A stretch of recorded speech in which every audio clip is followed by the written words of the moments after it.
Hello YouTube, Legal Doug here. It's been a while since we've reviewed a case, but I've got my work commitments taken care of and should be able to post regularly going forward. This channel is focused on U.S. constitutional law cases, primarily out of the U.S. Supreme Court. I am an attorney, but as we say, I am not your attorney. These videos are presented solely for educational and entertainment purposes. Nothing I say should be considered legal advice in any way. Today we're going to take a look at the Supreme Court case of Brown v. Texas from 1979, suggested in the comments. If you watched our previous video on Turner v. Driver, a Fifth Circuit case out of Texas, you'll recall the Texas Penal Code section 3802 only makes failure to identify to law enforcement a crime in the event a person has been lawfully arrested for some other offense. Brown v. Texas, the case we're going to look at, was decided under the prior Texas rule and resulted in a change in that Texas law where you now need to be actually under arrest. This is a U.S. Supreme Court case, so applicable throughout the U.S., and clarifies under what circumstances we must identify ourselves to law enforcement. As always, I'll start by giving some context to the decision by discussing the court that decided the case. It was a unanimous decision with the opinion written by Chief Justice Warren Burger. Chief Justice Burger was appointed by Richard Nixon and was clearly in the conservative camp. Also on the court at the time of this decision were William Brennan, appointed by Dwight Eisenhower, but one of the most influential liberal justices in constitutional matters in the 1960s and 70s. Potter Stewart, also appointed by Eisenhower and considered a centrist by most, and who famously said in an unrelated case that he could not define obscenity but would know it when he sees it. Byron White, appointed by John Kennedy and considered a centrist. Thurgood Marshall, appointed by Lyndon Johnson as the first African-American Supreme Court justice, a consistent liberal on the court, and famous in part for arguing Brown v. Board of Education of Topeka before the U.S. Supreme Court as an attorney, overturning separate but equal in U.S. education. Harry Blackmun, appointed by Nixon and considered a conservative. William Rehnquist, appointed by Nixon and also considered a conservative.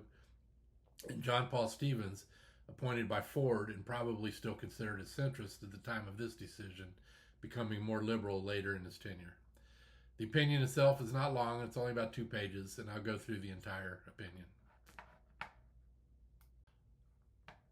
Okay, let's take a look at the case. Its citation is 443 U.S. 47 from 1979, so that obviously indicates it's a U.S. Supreme Court case.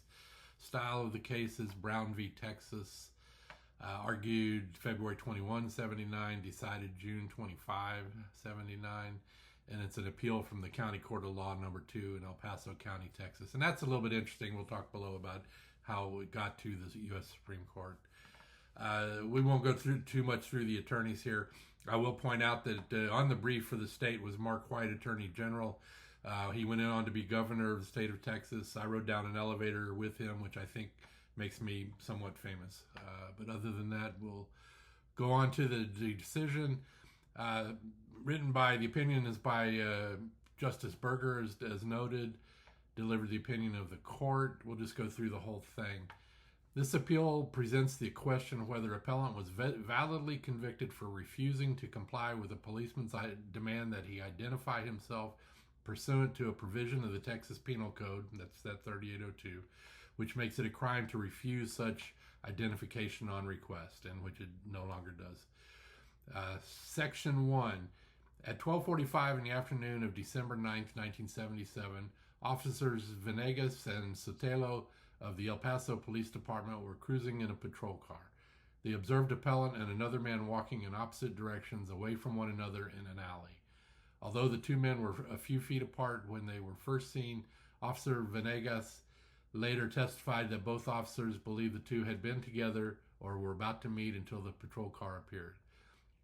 The car entered the alley, and Officer Venegas got out and asked the appellant to identify himself and explain what he was doing there. The other man was not questioned or detained. The officer testified that he stopped an appellant because the situation looked suspicious and we had never seen that subject in that area before. The area of El Paso where appellant was stopped has a high incidence of drug traffic. However, the officers did not claim to suspect appellant of any specific misconduct. That's important. nor did they have any reason to believe that he was armed, also important. Appellant refused to identify himself and angrily asserted that the officers had no right to stop him. Officer Venegas replied that he was in a high drug problem area. Officer Sotelo then frisked appellant but found nothing. When appellant continued to refuse to identify himself, he was arrested for violation of Texas Penal Code 3802, which makes it a criminal act for a person to refuse to give his name and address to an officer who has lawfully stopped him and requested the information. And how often do you, to this day, still hear police saying that on these First Amendment auditor videos and Fourth Amendment videos, that you're required to identify yourself to an officer upon request? Following the arrest, back to the case, following the arrest, the officer searched appellant. Nothing untoward was found. While being taken to the El Paso County Jail, appellant identified himself. Nonetheless, he was held in custody and charged with violating Section 3802A. When he was booked, he was routinely searched a third time. Appellant was convicted in the El Paso Municipal Court and fined $20 plus court costs for violation of Section 3802. He then exercised his right under Texas law to a trial de novo in the El Paso County Court. There he moved to set aside the information on the ground that Section 3802A of the Texas Penal Code violated the First, Fourth, and Fifth Amendments and was unconstitutionally vague in violation of the 14th Amendment. The motion was denied. Appellant waived a jury, and the court convicted him and imposed a fine of $45 plus court costs. Under Texas law, and this is the interesting part of how it got to the Supreme Court, under Texas law, an appeal from an inferior court to a county court is subject to further review only if a fine exceeding $100 is imposed. Accordingly, the county court's rejection of appellant's constitutional claims was a decision by the highest court of a state in which a decision could be had. That's 28 U.S.C. 1257. On appeal here, we noted probable jurisdiction, and we reverse. So you know the answer right off the bat. When the officers detained appellant for the purpose of requiring him to identify himself, they performed a seizure of his person subject to the requirements of the Fourth Amendment. In convicting appellant, the county court necessarily found as a matter of fact that the officers lawfully stopped appellant. Again, 3802. The Fourth Amendment, of course, applies to all seizures of the person, including seizures that involved only a brief detention short of traditional arrest. And that's referencing back to Terry v. Ohio, which we have talked about before. Whenever a police officer accosts an individual and restrains his freedom to walk away, he has seized that person. And the Fourth Amendment requires that the seizure be reasonable. The reasonableness of seizures that are less intrusive than a traditional arrest, and it references several cases, depends on a balance between the public interest and the individual's right to personal security, free from the arbitrary interference of law officers. And I think that's an important phrase. Arbitrary interference of law officers is what a lot of this is about. And, people talk about if you have nothing to hide, talk to them. But it's the interference in your life by the law officers that people would object to.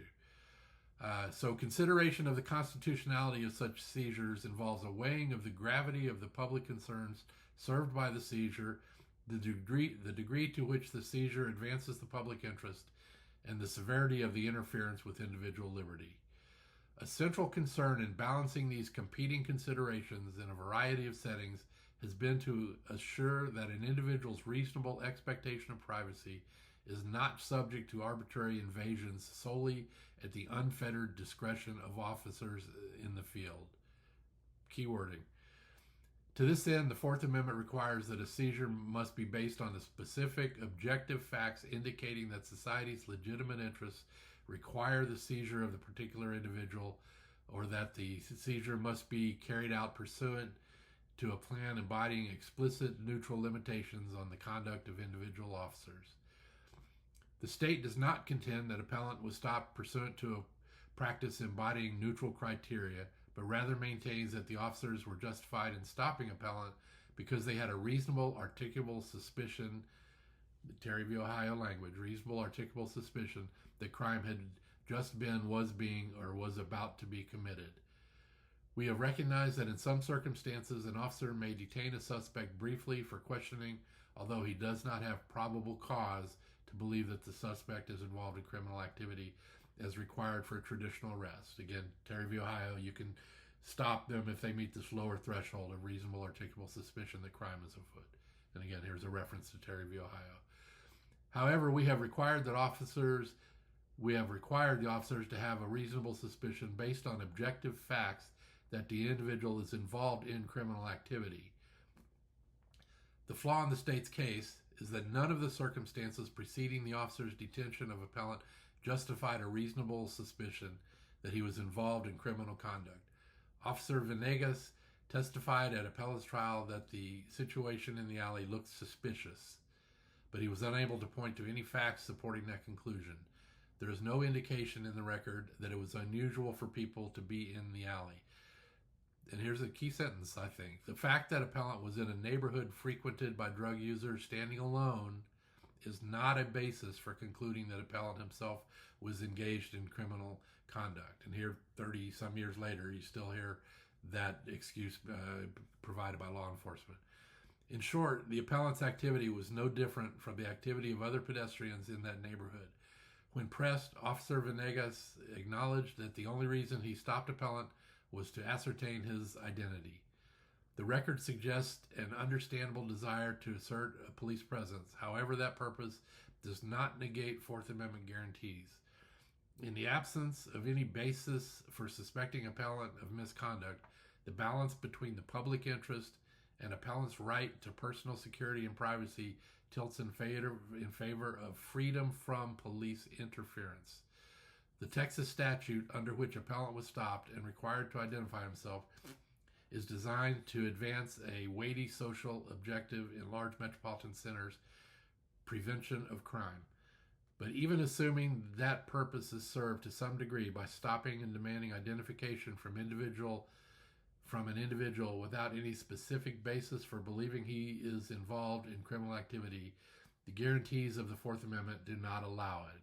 You just can't say, show me your papers, with nothing further supporting it. When such a stop is not based on objective criteria, the risk of arbitrary and abusive police practices exceeds tolerable limits.